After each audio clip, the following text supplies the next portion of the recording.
di ruangan ini untuk melaksanakan kegiatan berbagi praktik baik implementasi 7 jurus BK Hebat. Sholawat serta salam semoga tercurah kepada junjungan kita Nabi Muhammad SAW. Semoga syafaat beliau di yaumul akhir bisa kita dapatkan. Amin amin ya rabbal alamin. Baik Bapak Ibu, untuk mempersingkat waktu akan saya bacakan susunan acara pada pagi hari ini. Yang pertama adalah pembukaan, acara yang kedua sambutan, kemudian acara yang ketiga pemaparan atau berbagi praktik baik, kemudian acara yang keempat tanya jawab, dan yang kelima doa. Untuk membuka acara ini, mari bersama-sama kita membaca basmalah. Untuk acara selanjutnya adalah sambutan.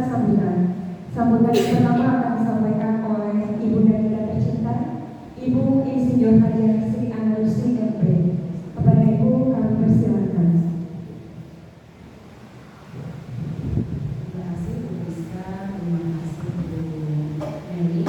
Bismillahirrahmanirrahim. Assalamualaikum warahmatullahi wabarakatuh. Waalaikumsalam warahmatullahi wabarakatuh. Yang terhormat Ibu Meli sebagai Fasil atau narasumber dari kegiatan ini, yang kami hormati Bapak Ibu Wakil Kepala Sekolah beserta Bapak Ibu guru yang hadir di ruangan ini. Alhamdulillah, bersyukur kita panjatkan kepada Allah SWT. Di sini kita bisa dalam kondisi keluarga berkumpul untuk kita berbagi ilmu, gitu ya. Tidak lain dilakukan adalah untuk kepentingan atau masa depan anak-anak kita yang kita hadapi. Salawat dan salam tercurah diberikan tunjungan besar Muhammad SAW. Semoga kita semua menjadi hidupnya sejahtera hingga akhir. Amin ya rabbal alamin. Bapak Ibu yang saya hormati, merasa bangga saya ketika ada Bapak Ibu guru yang kemudian menjadi fasilitator, baik itu di kabupaten, provinsi, seperti Rizka dan tingkat nasional, gitu ya. Karena memang inilah yang dibutuhkan sekolah, pengembangan daripada kompetensi Bapak Ibu guru. Karena ketika pengembangan kompetensi ini bukan hanya untuk diri sendiri, tapi lebih dari itu penting adalah untuk anak atau peserta didik kita di sekolah. Oleh karena itu perlu pembebasan, ya, karena ini ilmu bukan hanya untuk di sini, tapi ini untuk disebarkan, ya, diimbas kepada Bapak Ibu guru sehingga kita mempunyai pengetahuan dan ilmu yang sama dengan Bapak Ibu guru yang sudah dididik di pendidikan, ya, di kabupaten, provinsi, atau nasional. Nah, sebentar lagi kita punya fasilitator pulang aja ya dari pembelajaran mendalam dengan Dikti dan Minister Amdani. Jadi memang kalau perkara BK wali kelas apalagi ada 7 jurus BK hebat, kita semua itu Bapak Ibu guru merupakan guru BK bagi anak-anak kita, ya, bukan hanya Bu Meli, Pak Alfa, Pak Wedari, dan Pak Penta, tapi kita juga menjadi guru BK buat peserta didik kita, apalagi yang menjadi wali kelas yang tiap hari mendengarkan, tiap hari berhadapan dengan anak-anak kita yang punya banyak masalah, ya. Coba dengerin kalau misalnya kita baru masuk tuh wali kelas atau Bapak Ibu guru masuk, pancing deh pertanyaan, pasti mereka banyak cerita. Apalagi kalau hari Senin, dulu waktu saya jadi guru dan wali kelas tuh, kalau hari Senin saya seneng mancing cerita, mau minggu kemana, mau minggu ngapain, banyak ceritanya. Ibu-ibu saya hamil nggak, soalnya saya kecil mau pacar saya. Begitu. Jadi ya kita memberikan rasa nyaman ketika mereka bisa bercerita apapun, sehingga kan kita bisa kasih masukan, ya. Nggak hamil cuma dicium, tapi jangan, karena kalau udah dicium akan nambah lagi kan begitu. Jadi kita bisa memberikan masukan edukasi kepada anak kita, gitu. Jadi apalagi anak-anak sekarang itu masalahnya jauh lebih besar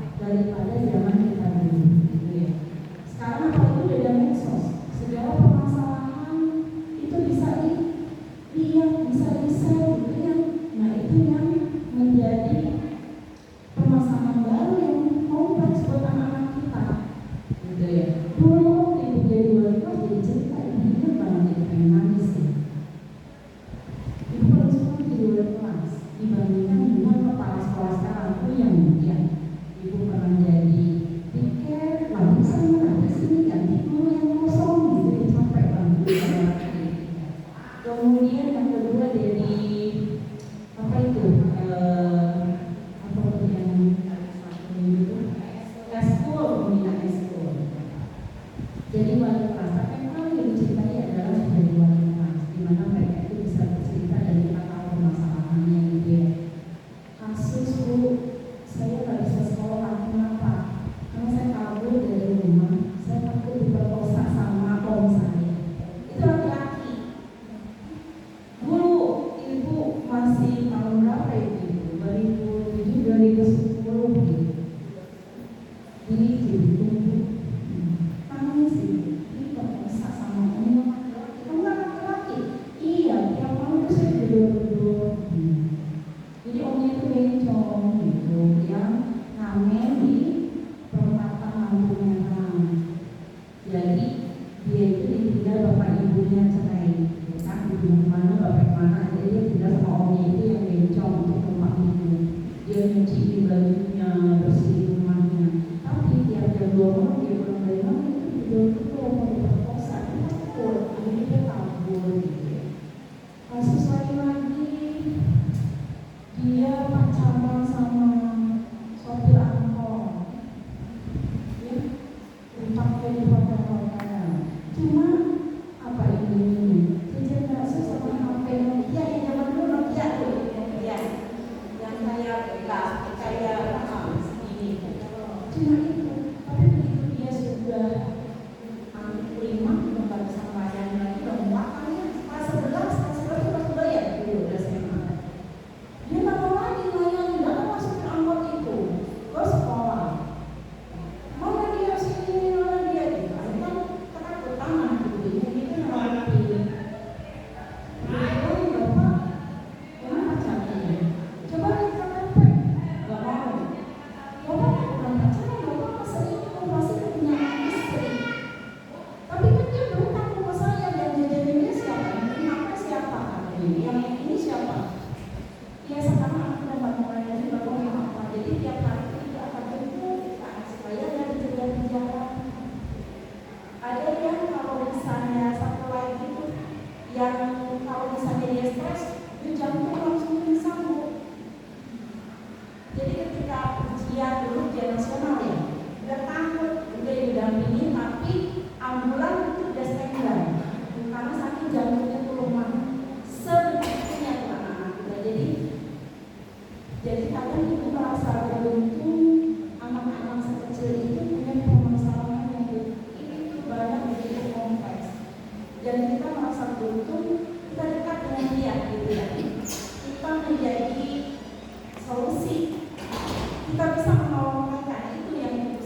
langkah-langkah A, langkah-langkah B, tapi bagaimana dia bisa melangkah dengan aman, dengan selamat sampai dia sarjana minimal, sampai dia ke pernikahan yang dia tetap dalam keadaan utuh. Nah, itulah bagian dari tanggung jawab. Nah, itu perlu trust, perlu percaya dalam siswa itu kepada kita. Jangan sampai ada jarak kita dengan siswa. Nah, itulah yang bilang dari sekarang gitu ya. Makanya ibu sering masuk ke kelas, pengen ngobrol, ini tapi kan ibu gak punya waktu banyak gitu ya. Paling kalau jam pertama kosong tuh beli aku ya, beli aku sibuk lari-lari ibu udah di dalam kelas, tapi kadang ibu suka cerita gitu. Itu terima kasih banyak Bu Meli, terima kasih banyak Bu Beka. Mudah-mudahan ini benar-benar bermanfaat bagi kita semua, khususnya Bapak Ibu guru yang memang ingin yang anak-anak kita berhasil. Terima kasih. Dari Pak Gubernur, Assalamualaikum warahmatullahi wabarakatuh.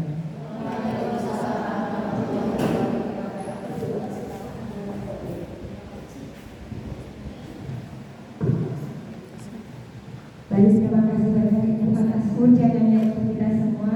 Sebagai seorang guru, kita bisa melaksanakan tupoksi kita. Sebelum lanjut ke berbagi praktik lainnya Bu Meli, saya pamit dulu nih teman-teman. Jangan lupa catatnya ya. Iya, saya catat. Baik, pagi hari makan kelapa. Rasanya enak, bikin ketawa. Kita di sini berjumpa untuk acara yang istimewa. Iya. Yang istimewa apa acara ini karena pada pagi ini Bu Meli akan berbagi praktik baik untuk kita semua dengan kita semua.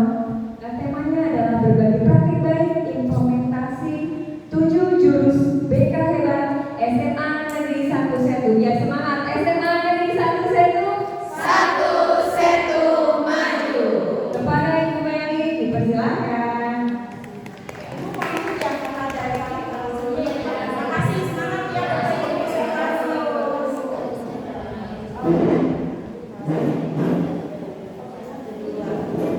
Sukses Ibu Meli ya. Jadi fasil ya. Amin.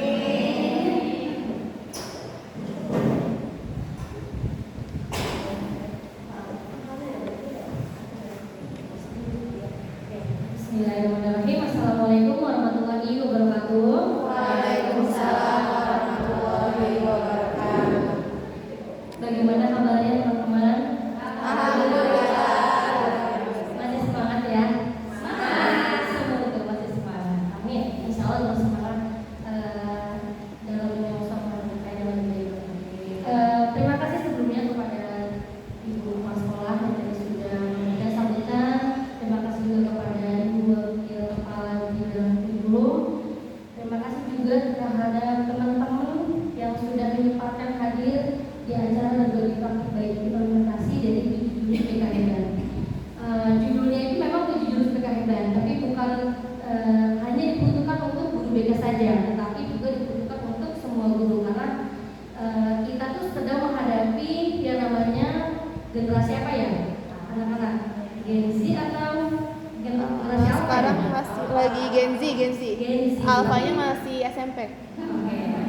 Oke, tapi kita juga lebih mengenalnya dengan generasi strawberry. Bapak Ibu ada yang sudah tahu generasi strawberry itu apa? Sudah ya? Betul Ibu. Jadi strawberry itu terlihatnya cantik di luar, merah, merona gitu ya, pengennya diketik, tapi sayangnya dia tidak bisa bertahan lama. Kalau dari Bandung atau Bogor kita ke sini sudah busuk. Jadi musiknya biasa aja nggak bisa. Ya, jadi ketika kita menghadapi generasi yang seperti ini, kita harus memiliki yang namanya jurus ya Bapak Ibu. Jadi karena kita juga sudah mengenal beberapa yang adanya namanya guru wali. Jadi guru wali itu diminta untuk mendampingi siswa-siswi itu dalam apa ya, dari kelas 1, 2, 3 sampai dengan dia lulus. Jadi Bapak Ibu ini justru di atasnya wali kelas. Bapak Ibu yang seharusnya lebih mengenal siswa. Dan ketika ada masalah siswa ini kita baru keluar kelas gitu. Itu adalah tugas dari wali. Nah, makanya saya di sini mau membagikan beberapa jurus BK hebat. Jadi karena Bapak Ibu sini hebat, jadi Bapak Ibu harus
Gimana Bapak Ibu?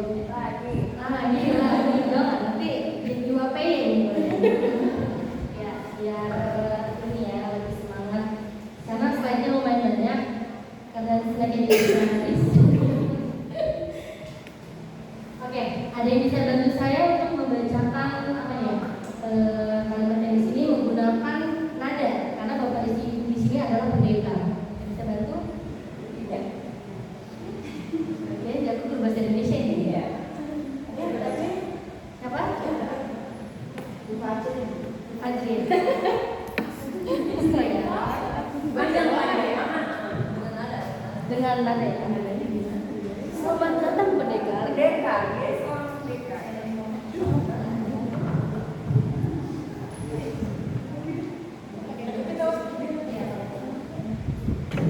Selamat datang para pendekar. Sekalian.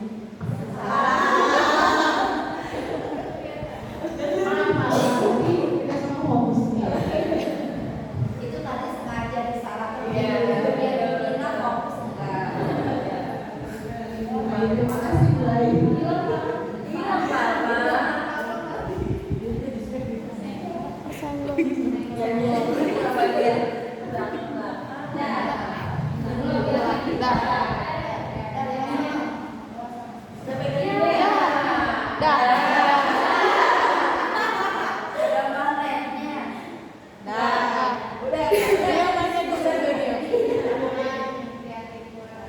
Selamat datang para pendekar. Sekarang kalian tiba di padepokan Kelan beralih.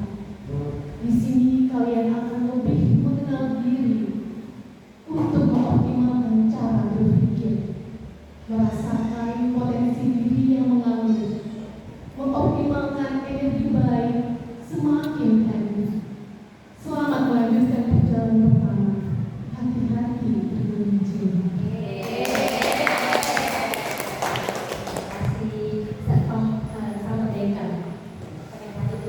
Nah, Bapak-bapak, Ibu tadi udah lihat ya, itu gambarnya adalah seorang pendekar. Nah, tadi di judulnya juga ada yang namanya jurus. Nah, kita lihat di sini kaitannya apa sih? Nah, 7 jurus BK dikaitkan dengan silat itu karena di dalam silat itu terdapat jurus yang bukan hanya sekedar teknik, tapi juga mengandung nilai-nilai batin dan etika seperti kesabaran, keseimbangan dan pengendalian diri. Nah, 7 jurus BK pun sering diajarkan dengan pemahaman filosofi, bukan sekedar pukul atau praktis. Jadi kita tuh di sini anggaplah di sebuah padepokan dan kita pendekar yang sedang melawan musuh-musuh. Nah, jadi bukan hanya sekedar berantem aja nih, tapi di dalamnya itu memiliki makna dari tiap jurusnya itu.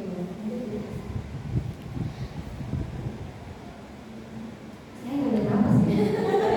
Nah, untuk 7 jurusnya itu yang pertama adalah kenali potensi, yang kedua kelola emosi, tumbuh resiliensi, jaga konsistensi, jalin koneksi, bangun kolaborasi dan menata situasi yang seperti sudah tadi menyampaikan bersama. Nah, ini untuk jurusan pertama.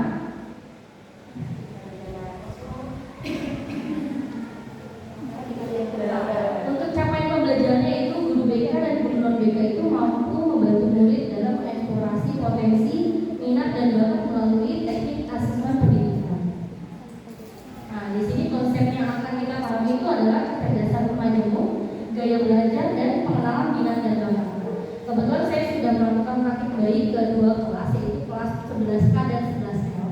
Nah, untuk jurusan pertama ini kalau nggak salah di kelas 11L, jadi Bapak Ibu bisa menggunakan yang namanya asesmen untuk mengukur 3 item ini dengan menggunakan tes online. Dan nanti bisa saya share linknya barangkali Bapak Ibu yang butuh untuk diberikan kepada siswa. Nanti siswa akan mengisi secara online gratis. Nanti akan muncul kecerdasan majemuk dia itu apa, gaya belajar dia apa, dan pengenalan minat dan bakatnya itu apa. Jadi anak-anak itu jadi tahu oh gaya belajar itu kinestetik maupun auditori. Atau oh saya ternyata orangnya itu masuknya ke tipe ini, kalau tipe ini cocok di pekerjaan apa. Nah itu sangat membantu Bapak dan Ibu dalam mengenal siswa-siswi atau potensi mereka. Nah di sini ada tanda hasil gaya belajar di kelas 11L. Dari 41 siswa diperoleh hasil visualnya itu ada 21 siswa, yang auditori hanya 8 dan kinestetik ada 13. Ini ada nama-namanya ya. Siapa yang masuk ke kinestetik auditori? Nah, di sini untuk yang visual itu kan pasti sudah lebih paham ya. Kalau visual itu kan gaya belajarnya lebih ke apa ya? Melihat gambar, grafik, warna maupun diagram. Yang untuk auditori itu mereka akan lebih mudah menyerap informasi itu melalui mendengar, berbicara, dan berdiskusi. Nah kalau untuk kinestetik itu biasa anak-anak yang nggak bisa diam. Nah belajar optimal dengan langsung praktek eksperimen atau gerak tubuh. Jadi kita tidak bisa menyamaratakan gaya belajar siswa. Kita harus tahu oh ternyata anak yang ini tuh cenderung ke arah mana, ini cenderung ke arah mana, sehingga kita bisa memberikan lebih maksimal lagi lah dalam memberikan pembelajaran kita. Misalkan kita hari ini teorinya ceramah, ya kita bisa mungkin nanti siswa-siswi Bapak Ibu itu mungkin meminta file, boleh nggak Bu saya minta materi yang diberikan nanti biar saya buat sendiri main-mainnya gitu. Jadi kalau misalkan Bapak Ibu terkendala, saya metodenya hanya ceramah, ya berarti Bapak Ibu bisa memberikan bantuan melalui itu tadi, biar mereka membuat sendiri main-mainnya. Nah, di sini untuk rekomendasi tingkat lanjutan ketika kita tahu hasil asesmennya itu untuk guru mapel bisa menggunakan pendekatan pembelajaran berdiferensiasi sesuai hasil gaya belajar siswanya. Untuk guru BK itu bisa melakukan lanjutan pendampingan dalam strategi belajar mandiri dan manajemen waktu belajarnya. Nah, untuk orang tua itu jadi memfasilitasi nih anak belajar di rumah dengan lingkungan yang sesuai dengan gaya belajarnya. Untuk siswa, jadi siswa lebih paham saya harus bagaimana ketika saya menghadapi guru yang ini. Oh guru ini tekniknya seperti ini, berarti saya yang harus menyesuaikan guru tersebut. Nah ini presentasi kelompok sesuai gaya belajar. Sebenarnya ada presentasinya, berhubung saya lupa mendokumentasikan, jadi saya screenshot dari video saya. Ini adalah anak-anak yang paling banyak visual, kinestetiknya itu adalah auditori. Mereka di situ mempresentasikan kelemahan, kekurangan, dan strategi belajar itu seperti apa untuk tiap gaya belajar. Ya ini strategi belajar menurut mereka. Nah ini kita masuk ke jurus kedua. Sebenarnya ada sih kata-kata kayak tadi tuh yang pendekar-pendekar, cuman nggak sih cantumin takut pendekar kata malu. Nah itu jurusan kedua yaitu capaiannya adalah guru BK dan guru non BK itu terampil dalam menerapkan bimbingan langsung di kelas untuk membantu murid dalam mengelola emosi dan stres akademik. Nah, seperti tadi sudah disampaikan Ibu Kepala Sekolah, jadi Bapak Ibu di sini tuh ya Bapak Ibu BK juga gitu, dimanapun Bapak Ibu ya harus siap menghadapi ketika langsung bertemu dengan siswa-siswa yang mengalami kondisi tertentu seperti nah ini konsep kunci yang bisa dipahami ada konsep SEL, EMC 2, kolaborasi guru dengan guru BK dan non BK dalam pengembangan kompetensi SEL di sekolahnya.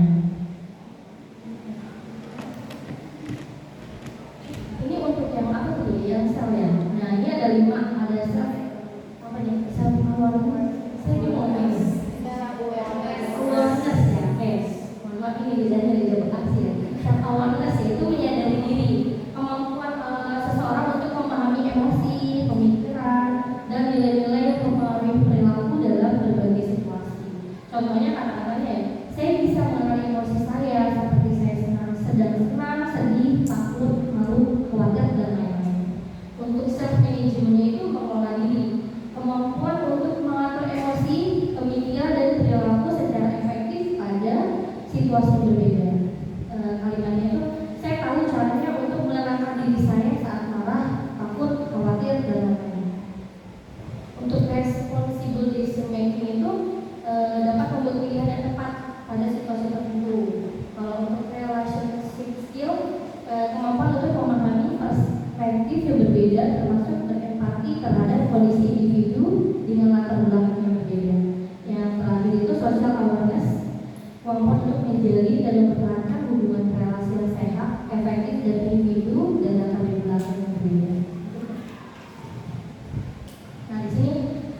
sebagian orang awam itu mikirnya emosi itu cuma marah doang gitu. Padahal ya semuanya itu ada emosi negatif, ada emosi positif. Nah, kita sekarang misalnya ambil contohnya itu adalah emosi negatif.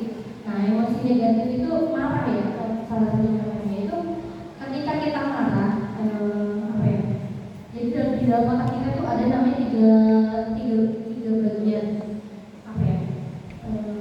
Neokortex, limbik, sama apa ya, saya lupa. Maaf saya kaget lagi di biologi.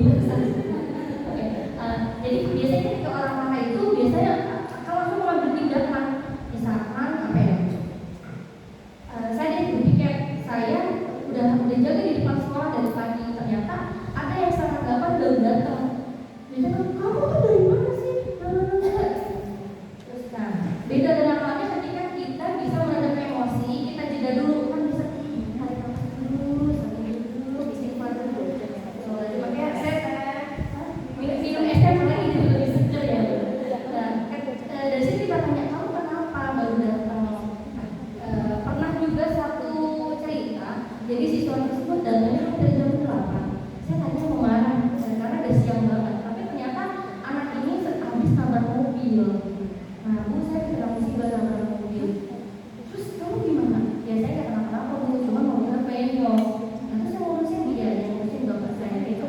Maksudnya ketika saya mengambil jeda dulu, jadi ada kesempatan saya untuk pikir barangkali anak ini kenapa di jalan, barangkali apa ya? Ada alasan yang kuat lah untuk kenapa dia datang terlambat. Untungnya nih anak masih sekolah gitu ya. Kalau saya bilang, kalau kamu sekiranya masih shock, masih sekolah nggak apa-apa. Maksudnya khawatirnya nanti pulang sih bingung lagi ketika dia bawa motor gitu. Tapi ternyata anak itu masih bersemangat untuk sekolah itu. Pentingnya kita dalam harus menjaga jeda dulu ketika sedang marah. Nah ini ketika saya di kelas 11L untuk jurusan 2, saya pertama-tama itu minta mereka untuk menuliskan buku mereka. Mereka tuh ada beberapa di sini menuliskan apa ya? Kenapa mereka marah? Kenapa mereka sedih? Ada yang sedih kan? Ada yang senang karena habis diberikan uang jajan lebih. Ada yang sedih dengan orang tuanya semalamnya. Jadi kita tahu anak ini, jadi anak ini tahu apa emosi yang sedang mereka rasakan. Nah di sini untuk refleksi dari jurus kedua, saya minta dibuat 3 kelompok. Setiap kelompok itu membuat kasus yang berbeda. Nah setelah itu mereka mempresentasikan ketika kasus yang pertama ini mereka harus bagaimana dalam bersikap. Nah, sebelum besar ini. Oke ini 3, alhamdulillah sih anak-anak kita udah pada pintar ya.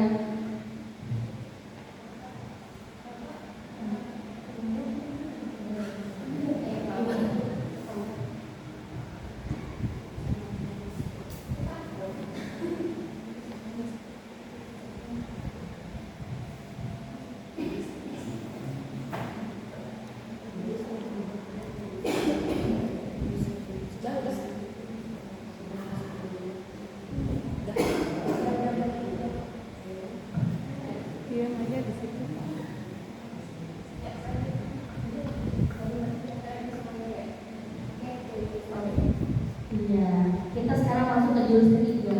Masih semangat ya? Semangat. Ya, jurus kita SDG lagi. Tapi intinya bukan minum es teh. Nah di sini untuk jurus ketiga itu guru mampu membantu murid membentuk growth mindset yang menumbuhkan resiliensi sehingga mereka itu dapat berkembang optimal pada aspek pribadi, sosial,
yang harus Bapak Ibu tanamkan ketika mengajar itu kita juga harus PBB atau grow mindset.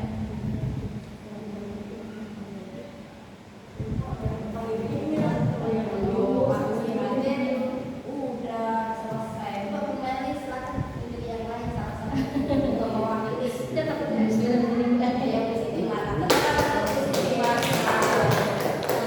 kalau singkat saya itu waktu itu kan Bapak materi memberikan beberapa soal sih pertanyaan gitu ya, apakah kita termasuk guru yang PPT atau KKBB ya. Salah satunya adalah kalau misalnya dikasih tugas langsung dilaksanakan atau ada malu dulu maksudnya Ribet banget sih. ya saat diberi tugas apakah kita oke siap gitu ya atau tugasnya ini ya kenapa sih harus saya Iya. emang nggak ada yang lain kayak gitu. Itu salah satu indikator apakah kita masuk PPT atau PPB. Iya. Terus ada lagi soal yang saat apa ya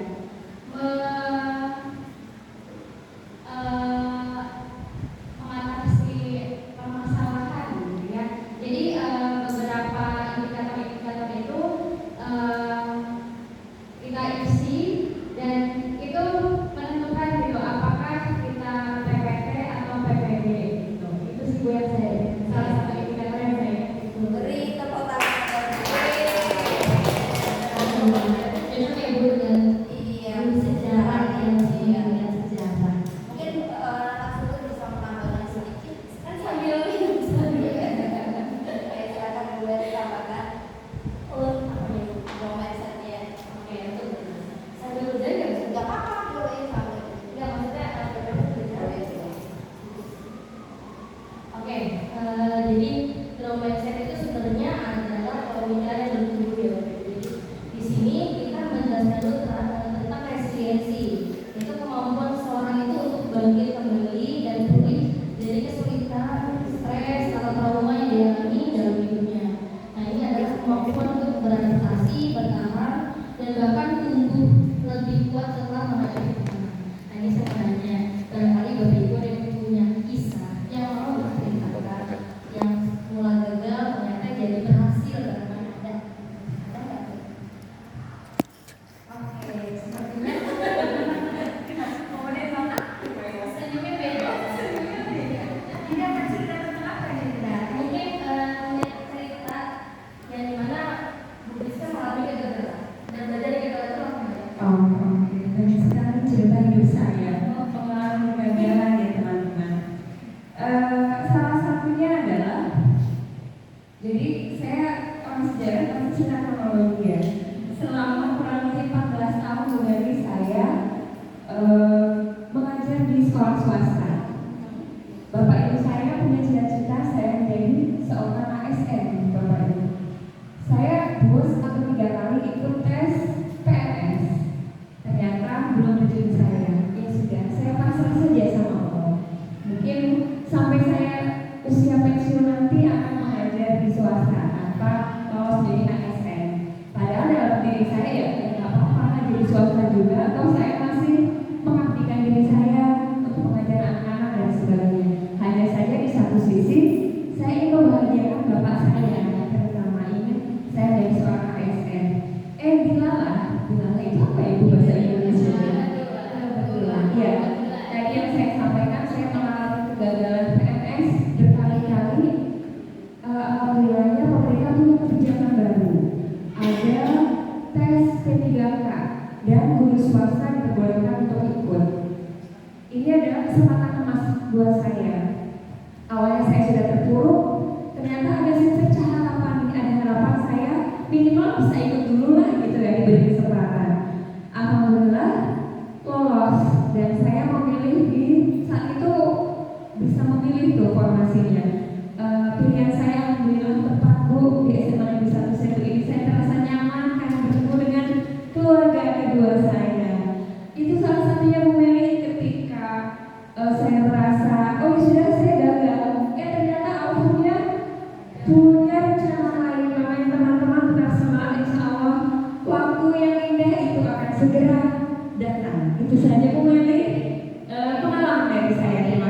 Assalamualaikum.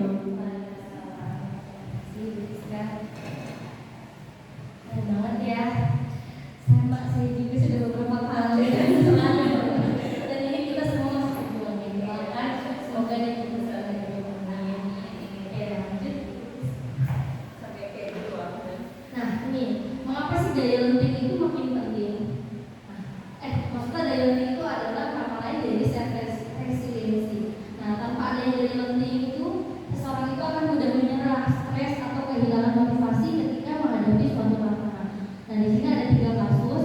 Yang pertama sering diejek karena tak punya ayah, anak SD di Banyuwangi tewas gantung diri. Yang kedua, tak tahan dibully sebagai anak yatim, siswa SD bunuh diri. Siswa SMP bunuh diri saat HP-nya disita. Yang miris banget ya Ibu, kita melihatnya.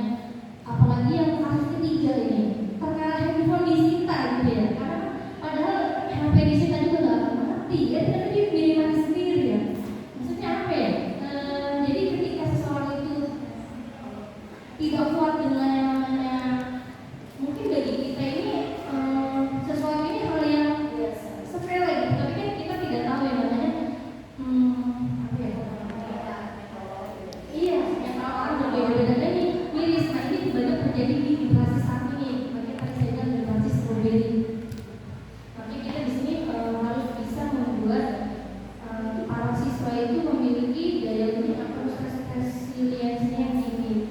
Itu dengan mengubah pemikiran-pemikiran yang tadinya fixed mindset menjadi growth mindset. Daya lenting self resiliensi itu sama baik sama lain dari resiliensi.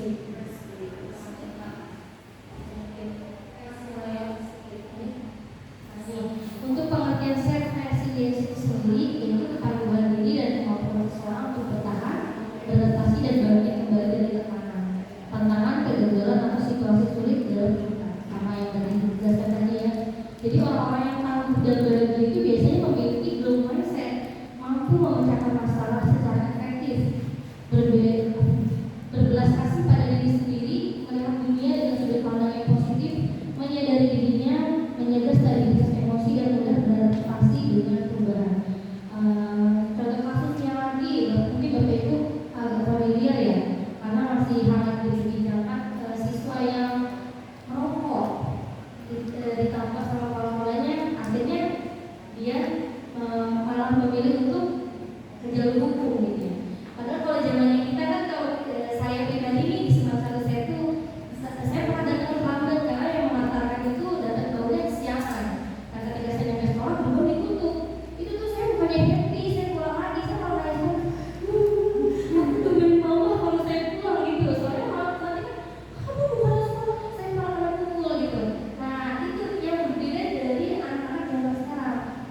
Sekarang baru ngokok ini padahal udah tahu anaknya sama. Ketika diserahkan di sekolah, kan berarti kan kita adalah dimaksud untuk orang tua ini wajar kalau kita marah. Tapi saya tidak mewajarkan untuk mengulangi. Tapi kan tidak mungkin juga guru kepala sekolah tersebut sampai turun tangan kalau anaknya nggak kebangetan gitu. Nah, saya rasa seperti itu ya. Dan sekarang anak orang tuanya malah menghubungi dengan, yaudah nanti kalau kita ke jalur hukum. Dan kalau zaman kita, kalau kita harus sesuatu ya bukannya dibelain malah kami dipukul gitu. Nah, ini ada fixed mindset dan growth mindset. Kita harus berubah yang namanya pola pemikiran kita harus bertumbuh. Pola pemikiran bertumbuh. Dan contoh kata-kata dari kesuksesannya itu, saya bisa sukses jika saya punya bakat. Ya udah, kalau saya nggak punya bakat, udah stuck aja di sini. Udah, saya mau di sini aja sebagai guru honorer. Saya apa ya?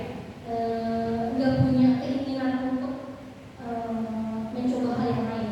Kalau untuk pemikiran bertumbuhnya itu saya bisa sukses dengan saya berusaha. Ya mungkin usahanya kalau ketika menjadi seorang guru gajinya tidak mumpuni kan bisa dengan usaha yang lain. Oh itu, saya nggak punya usaha bisa, saya punya suami. Untuk kegagalan. Nah di sini kata-katanya itu saya menyerah. Kalau untuk pemikiran bertumbuhnya adalah saya akan coba lagi. Untuk kesulitan, saya tidak bisa, saya belum bisa. Untuk masalah, mengapa masalah ini terjadi pada saya? Soalnya kita ubah dengan kata-kata solusi apa yang bisa saya upayakan. Untuk kritik, saya sakit hati. Nah,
keluar dari ruang guru udah dibalikin lagi seperti yang semula.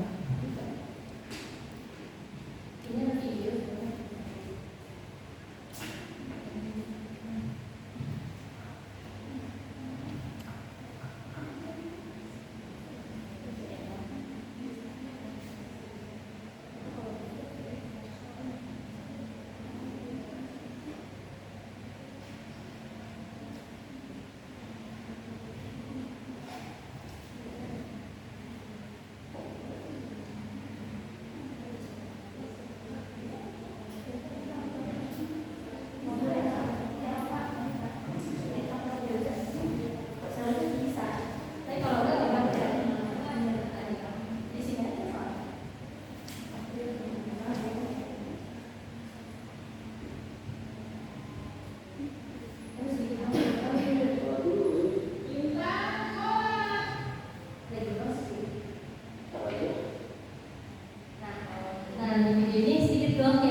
Nah, untuk craving atau gairah keinginannya muncul nih ketika sekolah.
diet diet ngomongnya saya bingung diet mau makan gitu. Hari pertama hari kedua semangat nih, hari ketiga gue yang nyium mie ayam buas sate lama-lama besok lagi ya dietnya apalagi tentunya saya rasa dagingnya luar biasa itu berat banget untuk saya berada di konsisten untuk diet besok aja sebenarnya kalau misalnya di dalam selama makanya gitu niatnya jadi harus dari niat dulu ketika niatnya sudah diluruskan ya jangan saya gitu lanjut. Nah ini beda sama yang namanya kita memulai dari hal yang sedikit. Aku mau jalan sehari 1 kilo. Mungkin diet itu diganti jangan langsung murah langsung gak makan ini akan berat. Jadi mungkin porsinya biasanya 3 centong, saya jadi 2 centong dulu. Lama-lama sedikit lama-lama saya jadi mengecil gitu. Jadi bisa dicoba. Jadi porsi makannya tuh jadi kalau udah memang taksa saya seperti ini. Kalau sekarang mohon maaf saya masih porsi kuli gitu ya. Jadi susah untuk tiba-tiba mengurangi dan makan. Jadi untuk ke siswa-siswi pun apa ya kita tidak bisa langsung yang namanya mengubah mereka untuk menjadi apa yang kita mau. Saya paham di sini kita punya tujuan yang sama. Kita pengen mempunyai siswa-siswi yang memiliki karakter yang baik, memiliki nilai dulu ketika mereka sukses. Tapi kan kita tidak bisa langsung kamu harus seperti ini, kamu harus seperti ini, kamu harus seperti ini. Nah kita harus secara pelan-pelan kita masuk ke dunianya mereka dulu dan mereka tahu mereka mau mencurahkan apa ya seperti yang tadi sudah Budi sampaikan. Kita harus jadi temannya biar mereka enak nyaman curhatnya. Jadi kita tahu versi mereka tuh maunya seperti apa gitu. Karena saya pun jujur gitu, tidak semua saya itu akrab sama semua siswa. Tapi ketika saya punya pegangan 1, 2, 3 yang awalnya anaknya bermasalah, tapi ketika saya ajak ngobrol, saya kasih perhatian, bukan perhatian, tapi perhatian. Gimana kamu di kelas sudah enak? Mungkin dosen kenal ya, sama siapa pun namanya Banyu. Iya, anak ini maksudnya kita kan kemarin lihat dia tuh berantem sama temennya gara-gara lonjong. Temannya itu si Badru itu katanya pacarnya dipeluk sama si Badru gitu ya. Nah maksudnya kan orang-orang tahunya punya anak emosional tinggi banget gitu mukul temennya. Tapi ketika saya ngobrol, alhamdulillah memang anaknya itu baik. Jadi udah sekarang saya kayak sama adik sendiri aja waktu awas kamu ya berantem lagi sama si Badru cuma gara-gara nanti maksudnya ketika saya memperlakukan dia seperti itu justru dia kan saya tuh iya enggak yang saya tahu tuh beberapa siswa itu pasti dia tiba-tiba nyamperin terus sama makanya kita tidak bisa langsung merubah siswa tersebut secara instan gitu ya karena mie instan pun belum direbuskan gitu nyambung belajar lanjut untuk jurus kelima sudah capek kita explain dulu ya ada yang bisa bantu explain nggak? Mana? Ini kemarin habis bikin video mungkin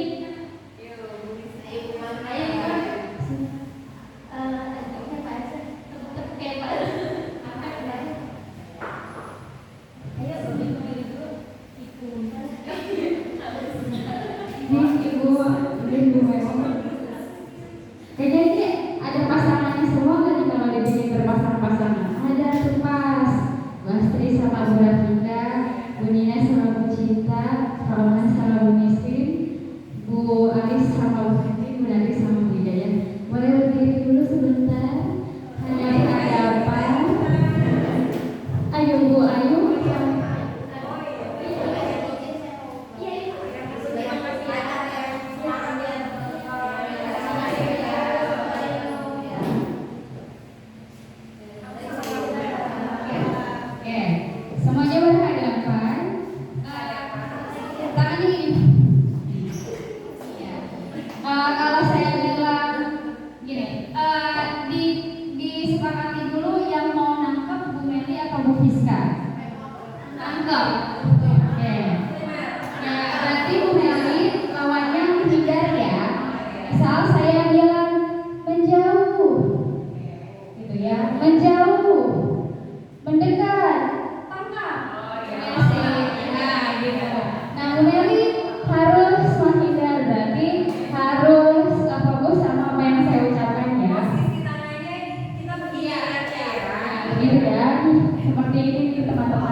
menjauh, menjauh, mendekat, menjauh, menjauh, tetap.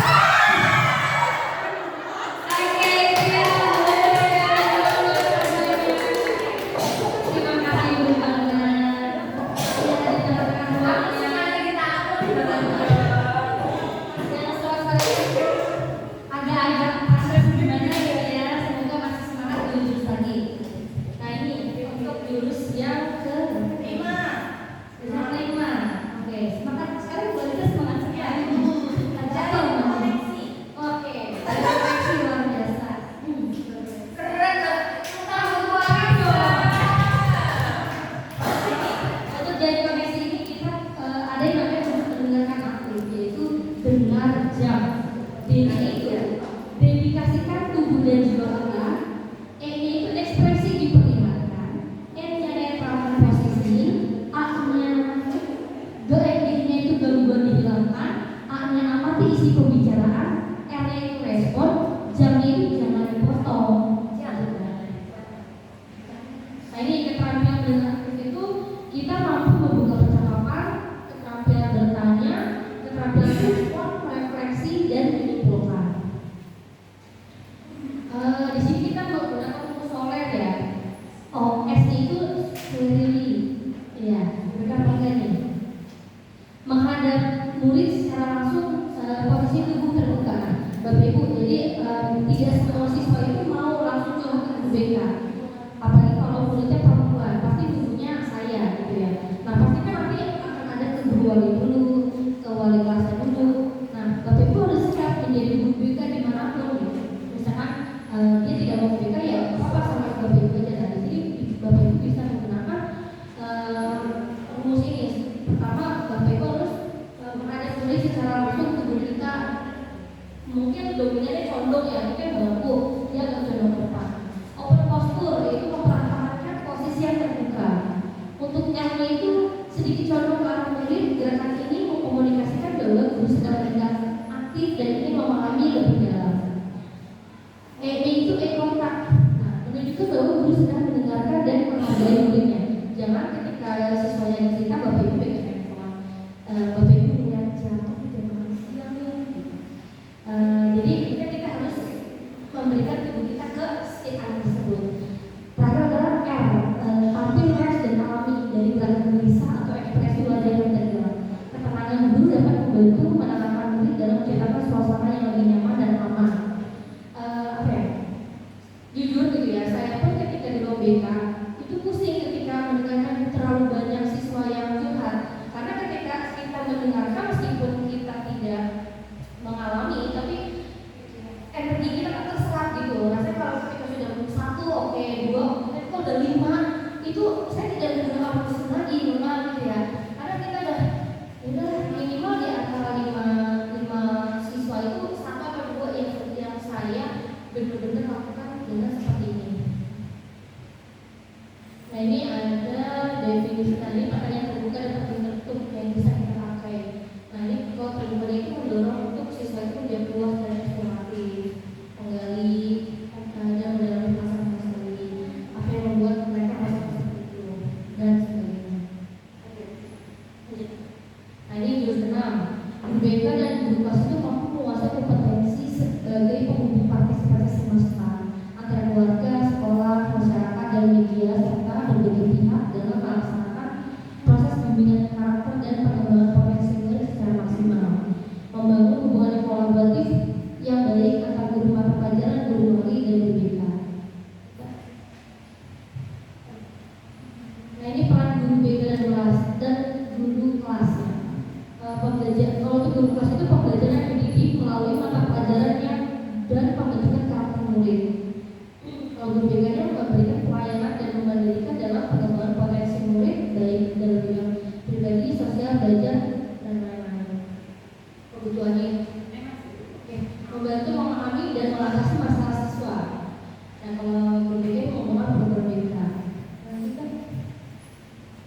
Itu guru wali. Bapak Ibu di sini sudah ada guru wali belum sih?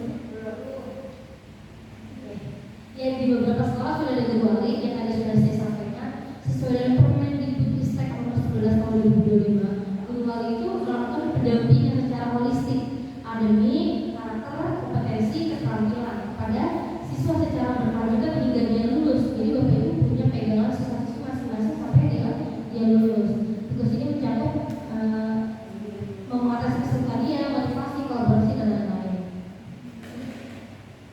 Jadi pendampingannya daya akademik, karakter, kolaborasi dan pendampingan personal. Oke, ini ada indikator program kolaborasi dalam penanganan masalah. Nah, tidak semua masalah itu sebenarnya harus langsung ke BK ya, karena bisa ditangani sama wali kelas.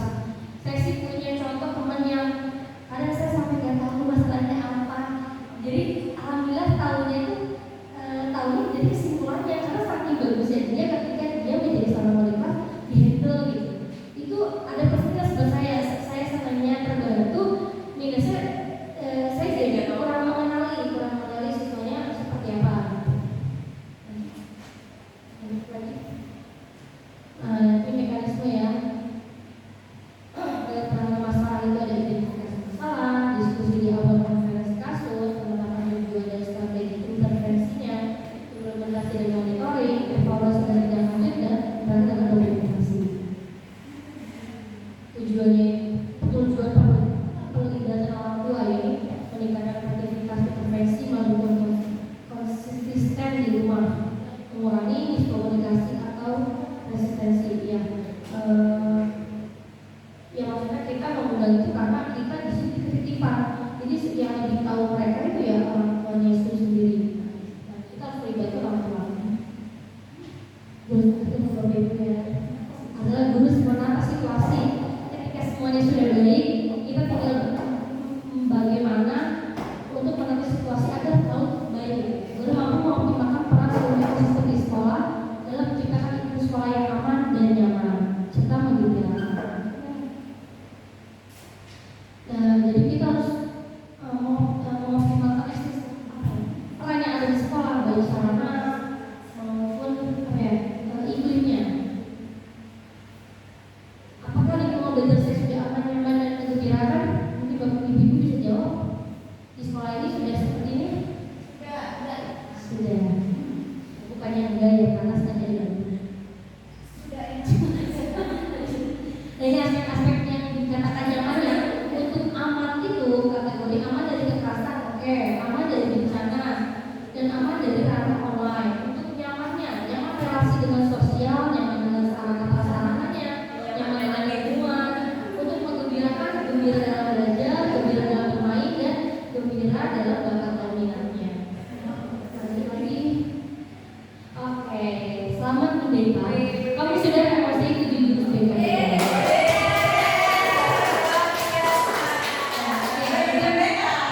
Iya, Bapak Ibu sudah menjadi mereka. Semoga bisa mengamalkan apa yang sudah kita dapatkan untuk siswa-siswi Bapak Ibu semua. Mungkin cukup itu saja yang saya sampaikan. Kurang lebih mohon maaf. Mohon maaf jika sekali sudah terlalu lama. Assalamualaikum warahmatullahi wabarakatuh. Beri aplaus dulu buat Bu yang sangat luar biasa. Sangat menarik sekali Bu Meli. Oke, sangat menarik sekali pembahasan dari Bu Meli tadi. Ada 7 jurus BK hebat. Bu Alisa, apa saja Bu Alisa? Bu Alisa tadi ingat ya, 7 jurusnya apa aja? Yang pertama ada jurus kenali potensi. Yang kedua ada kelola emosi. Ketiga tumbuh resiliensi. Keempat jaga konsistensi. Kelima jalin koneksi. Keenam bangun kolaborasi. Dan yang terakhir menata situasi. Biasa Bu Alisa. Oke, nanti bisa kita apa ya? Lakukan ya Bu Meli ya. Sebenarnya ada pertanyaan ini. Ini sesi pertanyaan ini ada satu pertanyaan aja dari teman-teman.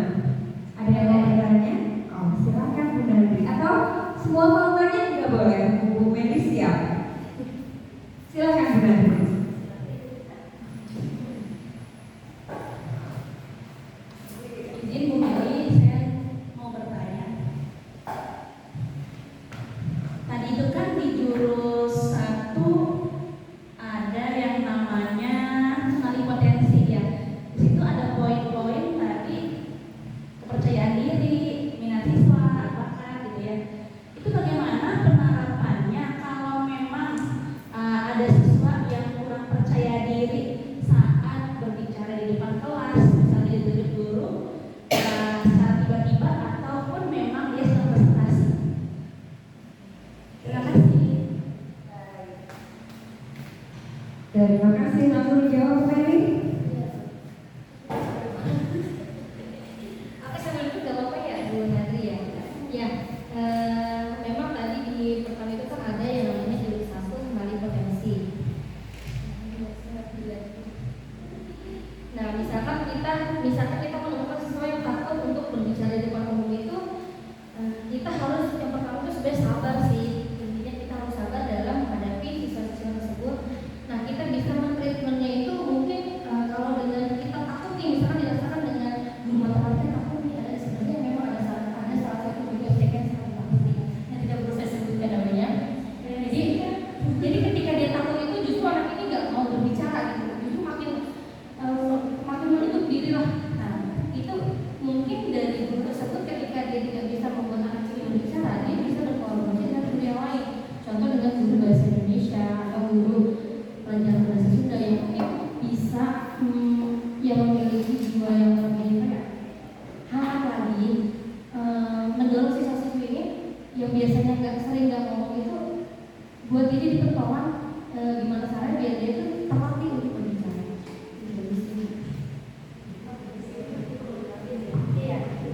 Perlu latihan lagi gitu ya. Terus dilatih. Cukup Bu Meli atau ada satu pertanyaan lagi? Sudah cukup. Bu Meli boleh aku bertanya? Ini nggak masuk, itu nggak apa-apa. Apa sih Bu Meli perbedaan antara wali kelas dengan guru wali? Teman-teman juga penasaran kan? Ada wali kelas, ada guru wali. Apa sih perbedaannya? Secara singkat aja.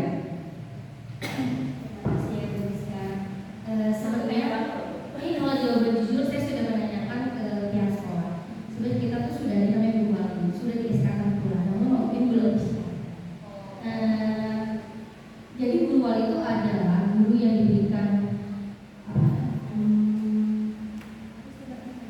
kepercayaan untuk memegang beberapa peserta didik. Jadi semua guru, tidak hanya guru BK, tidak hanya wali kelas, tapi semua guru itu nanti dibagi rata. Misalkan kalau kita karena muridnya banyak banget ya, membaginya full, kita bisa kebagian sampai 15 sampai 30 orang, 15 orang satu guru. Nah, Bapak Ibu ini tidak harus 15 orangnya ini adalah guru yang guru siswa yang ada di kelas Bapak Ibu. Mungkin saat ini Bu Priska di 10F, nanti ternyata pegangannya itu ada di atas kelas mungkin, yaitu Bu Priska ini akan menemani dia dari kelas 1, 2, 3. Dan sebenarnya guru wali ini adalah orang pertama yang nantinya akan mendampingi siswa tersebut selain wali kelas. Itu dari guru wali, setelah guru wali tidak bisa baru ke wali kelas gitu. Jadi guru wali sebenarnya akan sangat berat karena pegangannya bukan lagi anak Bapak Ibu, bisa jadi kelas 12 yang kita tidak ajar.